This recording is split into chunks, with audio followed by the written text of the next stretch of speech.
Não precisa assustar, tá? Com a minha palha de bananeira, porque eu queria trazer uma estranheza pra esse painel, que é painel de moda, né? Eu falei assim, eu preciso disso, amor. Quero assustar os meus convidados. Que, aliás, eu sou super fã dos três. Sejam bem-vindos. Obrigada. Bom dia, gente. Bom, eu voltei super animada para participar desse segmento que se chama Diálogos, que é como uma conversa deve ser feita, né? Do jeito que a democracia manda, todo mundo falando e contribuindo para esse tema que é super importante.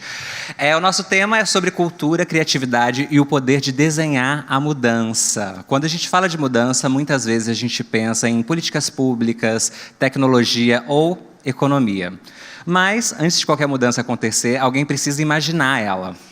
E a cultura ajuda a gente a moldar a sociedade e acreditar ser possível. Ela influencia a nossa comunidade, como nós vemos o nosso futuro. As indústrias criativas do Brasil são uma força poderosa nesse processo, através da moda, da narrativa, do design, do jornalismo e das artes. Os criadores ajudam a moldar a identidade, expandir a representatividade, fortalecer o senso de pertencimento e inspirar novas maneiras de pensar sobre o mundo ao redor. Eles também nos ajudam a enfrentar algumas das nossos maiores desafios, do clima, da inclusão, transformando ideias e movimentos de criatividade em ação. A indústria criativa brasileira é capaz de influenciar novos futuros para as comunidades, para o meio ambiente e até impactar como o país é visto no mundo. Se, por um lado, a moda é uma ferramenta de expressão e inclusão, ao mesmo tempo é urgente repensar o impacto ambiental da moda. Os avanços em transparência e processos seguem ritmo insuficiente para lidar com os efeitos da crise climática e de direitos humanos. Usar a nossa criatividade e imaginário coletivo para moldar um futuro mais inclusivo, sustentável e esperançoso, esse é o poder que exploramos hoje. Então eu quero começar com a minha amiga Dai. Muitas das ideias dominantes sobre a sustentabilidade e a transição e as transições verdes, elas vêm muito do norte global, né? Frequentemente focada em materiais, eficiência e cadeias de suprimentos. Você argumentou que o design só tem significado quando está conectado com aquilo que busca comunicar. Movimentos como o futurismo indígena, oferecendo uma maneira diferente de pensar o futuro. Como seria a indústria da moda se fosse construída em torno de relações com o território, a comunidade e a gestão responsável, em vez de simplesmente produção e consumo? Bom dia, gente.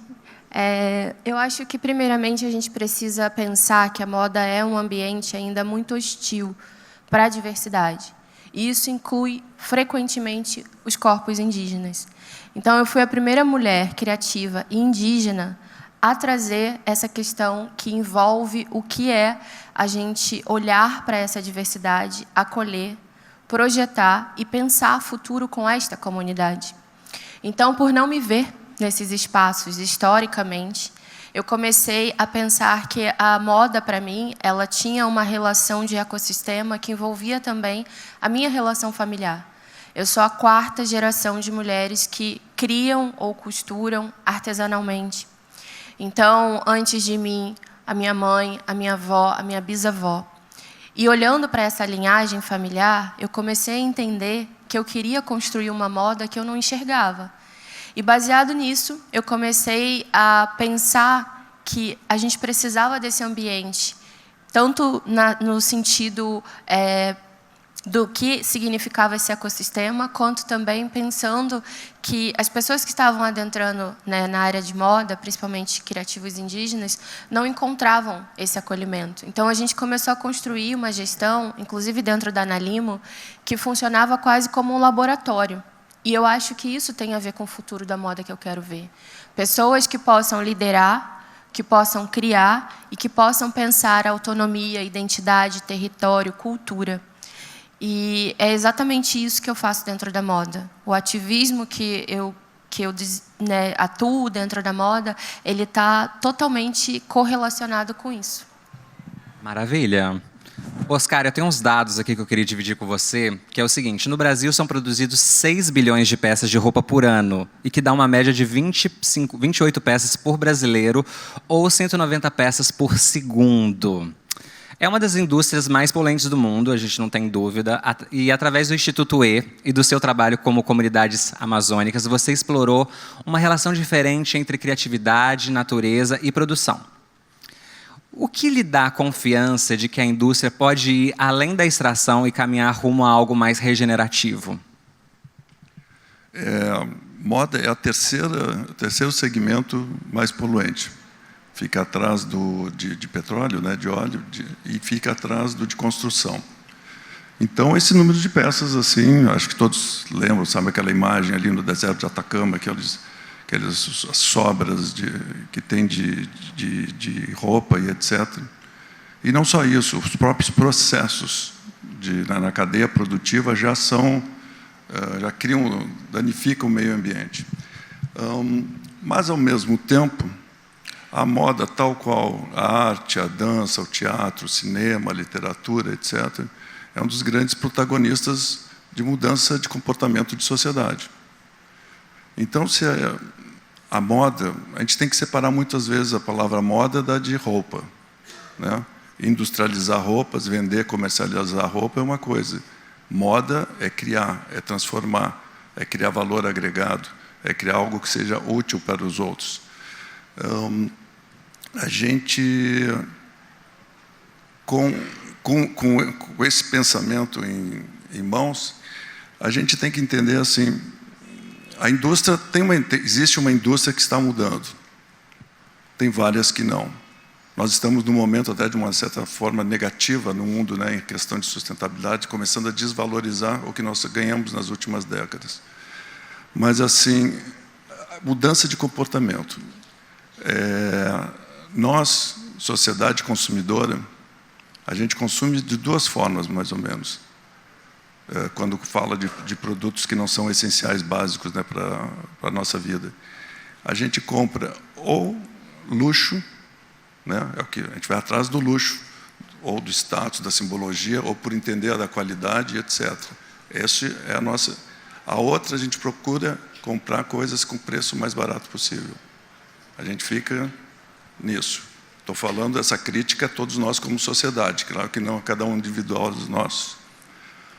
Nós não temos na nossa... Então, a opção é comprar mais barato, comprar mais por menos.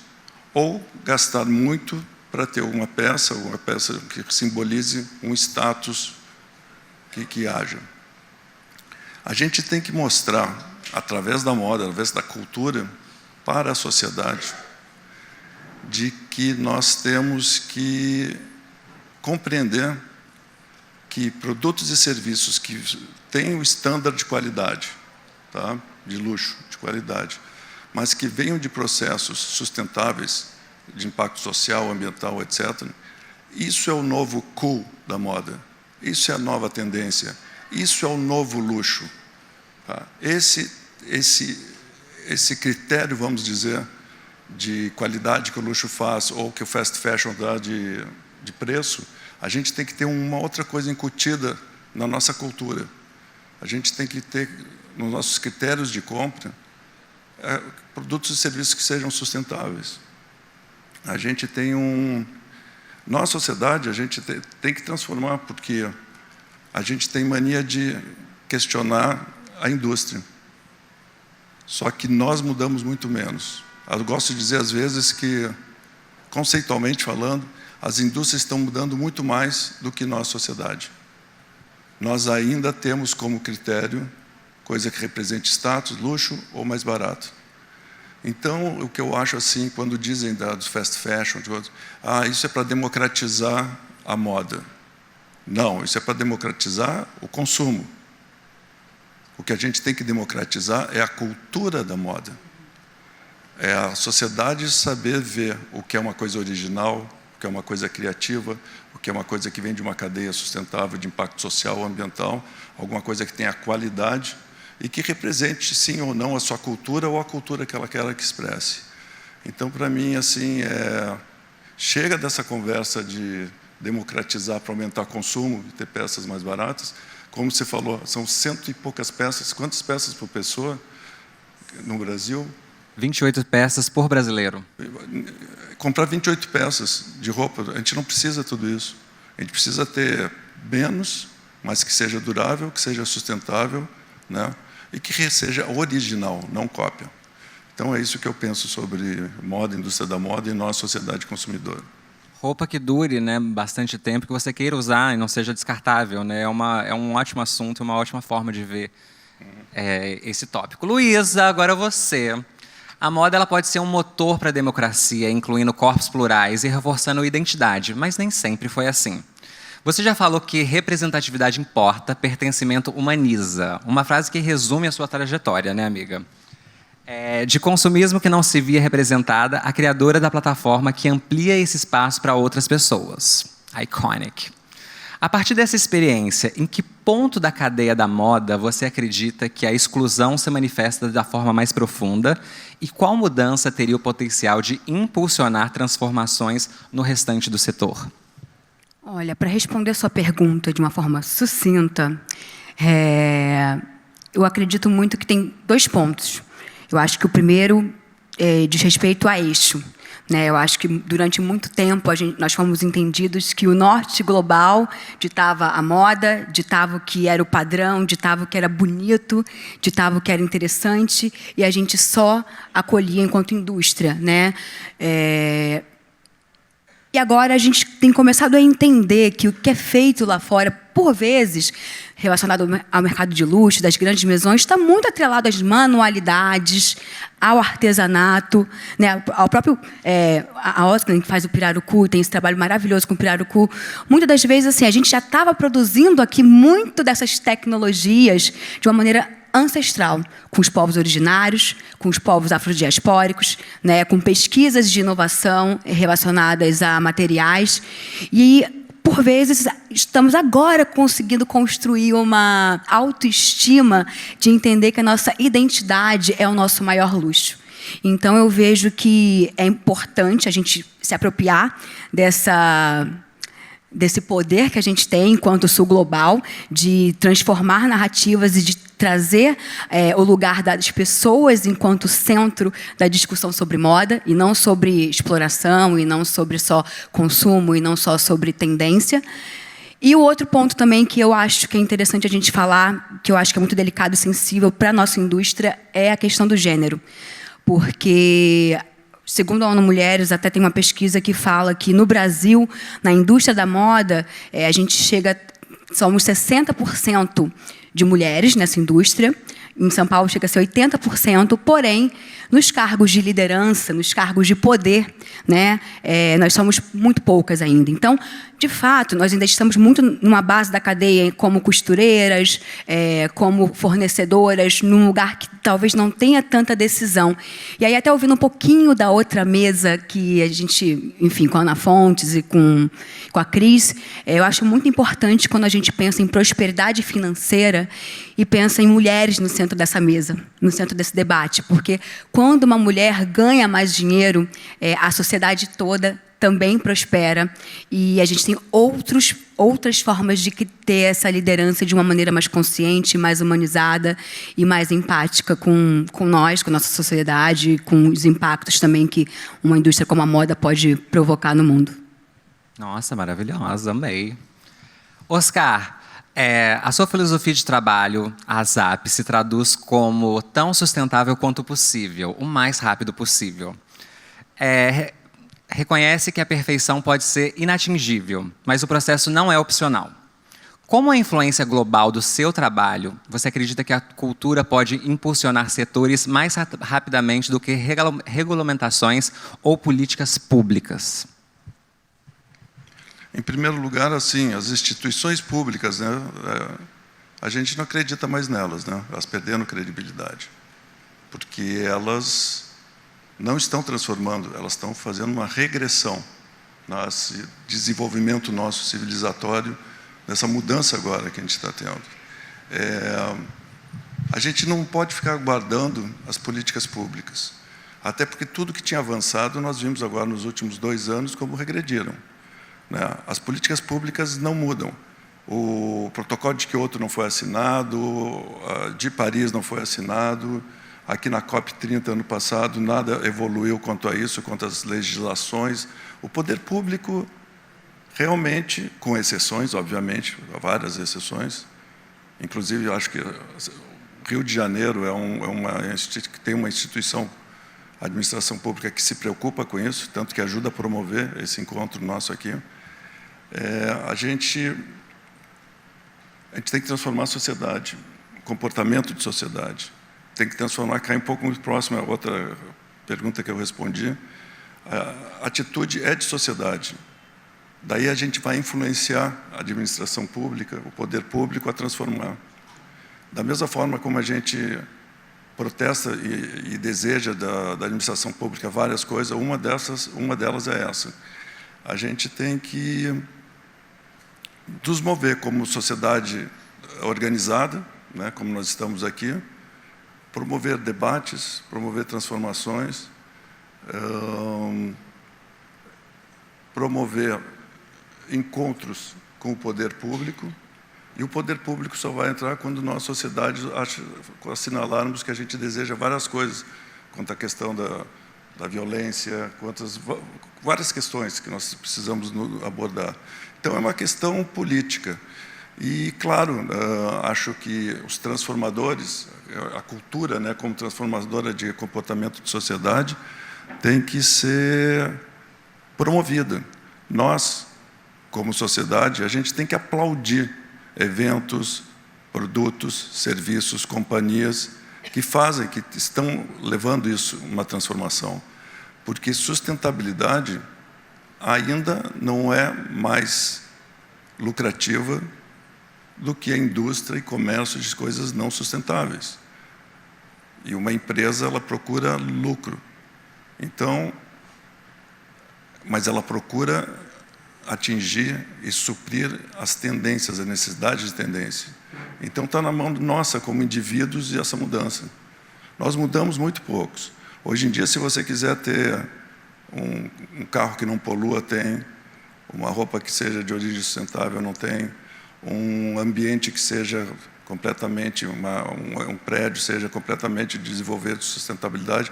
Nós temos desde pasta de dente sustentável a tudo. Mas se cada um de nós refletir como é que é o nosso dia, as nossas opções são mínimas nisso. A gente não leva em questão isso. E estou falando de pessoas como nós, que somos, vamos dizer assim, mais empáticas quanto a essa mudança, esse movimento.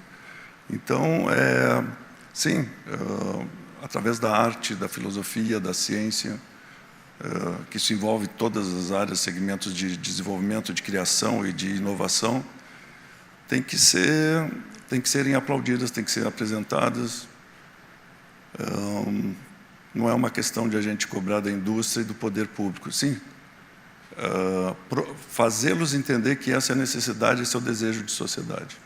E as artes têm esse poder de plantar essa semente, né, e fazer florescer. A gente está aqui falando sobre isso, da importância e o papel da moda nesse lugar. E só para complementar, desculpa aqui, e Brasil, e então Rio de Janeiro, né, que representa o Brasil num todo, de uma certa forma, o mundo deseja ter um estilo de vida como o nosso. Eu gosto de dizer porque nós somos bonitos, saudáveis, sexy e alegres. Né? O mundo nos vê assim. E por que nós somos assim? Porque a gente tem uma relação com a natureza que vem desde os conhecimentos ancestrais, misturado com as culturas dos afrodescendentes, com as culturas europeias, hoje em dia com as orientais. Nós temos uma exuberância, uma biodiversidade tão grande. Nós temos uma criatividade tão diferente, não melhor que outras culturas, mas diferente. Nós somos um país fresh ainda, tem 500 anos. Nós somos desejados pelo mundo. Não preciso nem falar para vocês, o Brasil Core, que está acontecendo agora, demonstra isso. Então, somos sim protagonistas, nós brasileiros, com a nossa criatividade, com a nossa indústria, com o nosso desenvolvimento tecnológico em várias áreas, com a nossa biodiversidade, com os conhecimentos ancestrais juntos. A gente tem um caldo riquíssimo para ser os grandes protagonistas dessa economia verde através da criatividade e através da bioeconomia. Ninguém pode negar que a gente tem o tempero, né? A gente tem o sauce. Dai, A moda e a cultura ela tem o poder de fazer com que as pessoas prestem atenção às ideias, histórias e a comunidades que, de outra forma, poderiam passar despercebidos. Mas a visibilidade, por vezes, pode vir acompanhada de apropriação também, né? O que significa descolonizar verdadeiramente a moda e como podemos garantir que a criatividade indígena seja valorizada sem ser absorvida pelos próprios sistemas que ela desafia? Bom, a moda é sobre sociedade, né? Não existe moda sem a gente pensar comportamento, antropologia e construções de narrativa. Então, eu penso que a moda, mais do que nunca, ela tem nos dado um parâmetro importante sobre descolonizar a nossa mente. Porque só quando a gente descoloniza a nossa mente, consegue compreender que esse é um território originário e que existem povos, culturas, identidade, ritos, alimentações, tudo isso de forma completamente livre e autônoma antes da colonização. Então, a gente precisa pensar essa moda não como um discurso pronto, sabe? Não como um discurso que esteja engessado, mas como uma prática que possa verdadeiramente construir uma sociedade que a moda inspire a ser melhor. Porque eu penso que a moda, ela nos inspira.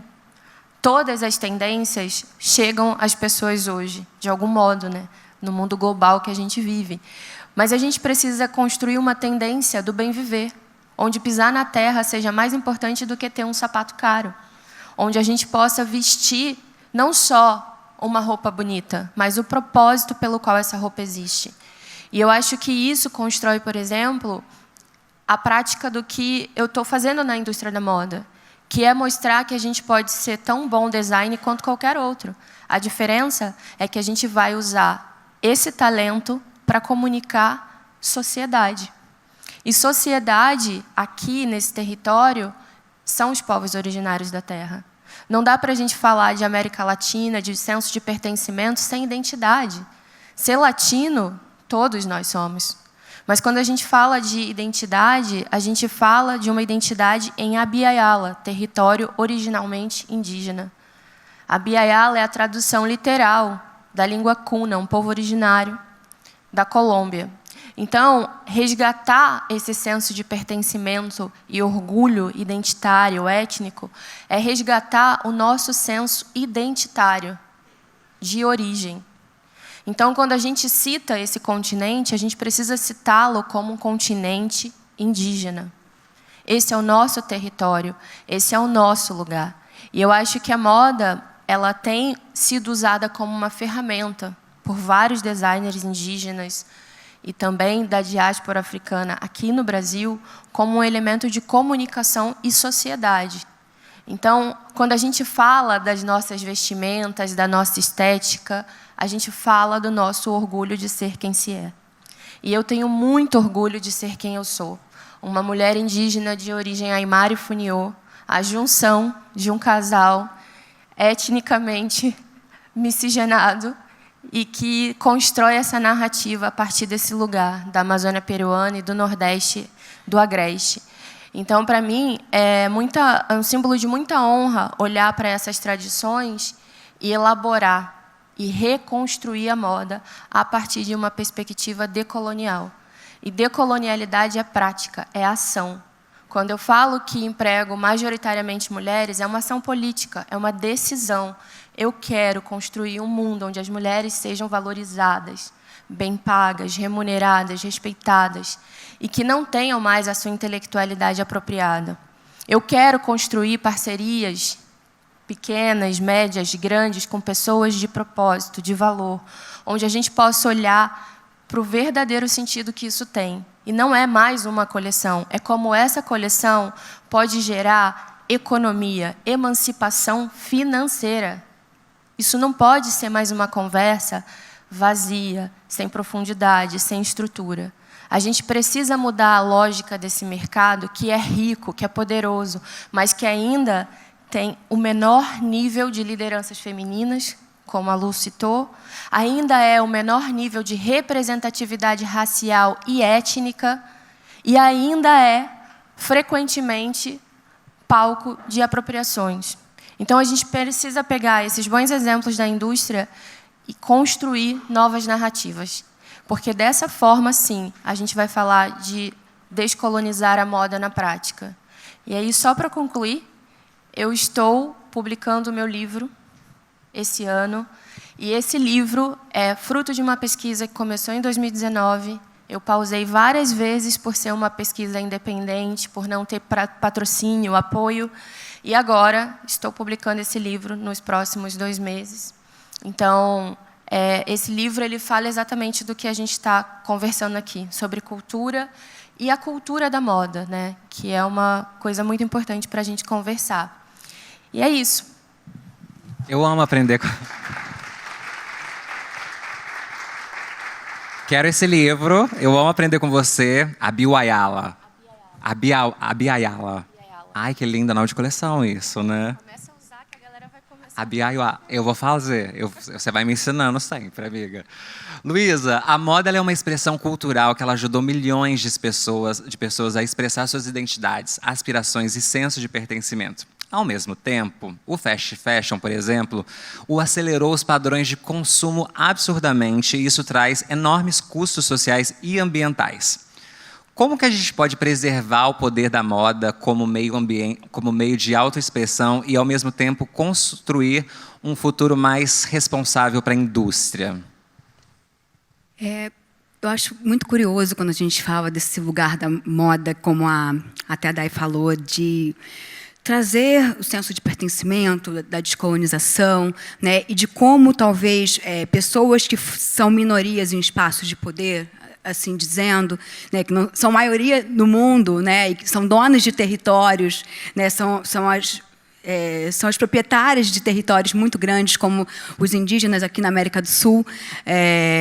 Como a comunicação pela imagem, ela tem um poder muito importante, que não é só o vestir, não é só a roupa pela roupa, né? A moda, para pessoas pretas, no caso, quando eu falo de comunidade preta afro-brasileira, tem um lugar muito dignificante, porque quando você vai para o funk, quando você vai para lugares periféricos, você vê que tem códigos de poder que são muito importantes para aquela pessoa se sentir representada em algum espaço, né? Você fala da importância dos sapatos para pessoas negras, todo mundo vai entender que, historicamente, antropologicamente, o sapato tem um lugar de dignidade.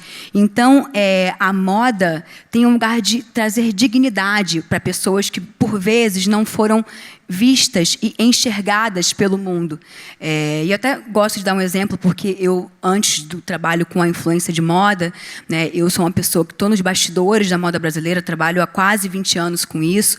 Um dos nomes que eu me orgulho muito de ter trabalhado foi com a Costanza, entrando em bastidores da Oscar, de desfile de moda, e conheci os maiores nomes da moda brasileira. E era muito interessante, porque eu estava ali dentro e eu via, sim, outras pessoas negras populando esse espaço, mas um pouquinho diferente do que a Day traz, quando ela fala enquanto uma mulher indígena, que ela foi uma pioneira, né, e tem um lugar de ser essa mulher que colocou a luz para uma questão indígena. Eu vejo que, para a população preta, a gente existia, mas nós nunca éramos vistos. Então, existia uma invisibilidade muito grande do nosso fazer. Mas, quando a gente ia para a passarela, quais eram as referências que estavam no desfile? Né? Eram, geralmente, as referências periféricas, as referências indígenas, afrodiaspóricas. Então, eu acho muito importante a gente entender que, para populações como a nossa, a moda, ela não é só consumo, ela não é só status de roupa cara, ela tem o poder de trazer dignidade. Então, é uma indústria que precisa pensar em como a gente realmente não torna mais invisível, por questões de raça, etnia e, sobretudo, classe.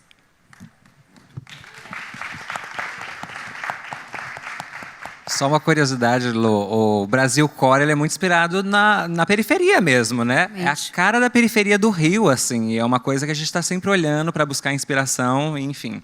E a gente está falando sobre isso aqui agora. Estamos chegando ao fim. Eu queria agradecer a todo mundo. Eu tinha mais uma pergunta, dá tempo ou não?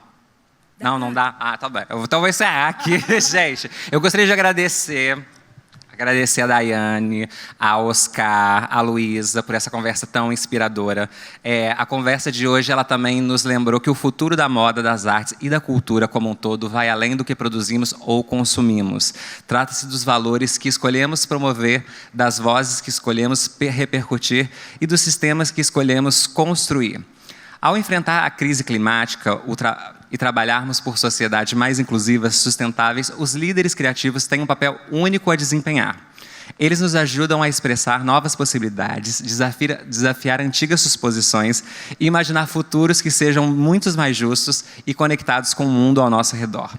Porque, embora as políticas públicas possam definir as direções e as instruções, possam criar estruturas e culturas para ajudar as pessoas a acreditarem que a mudança é possível. E é por isso que artistas, designers, contadores de história e criadores não estão simplesmente refletindo o futuro, mas ajudando a moldá-lo.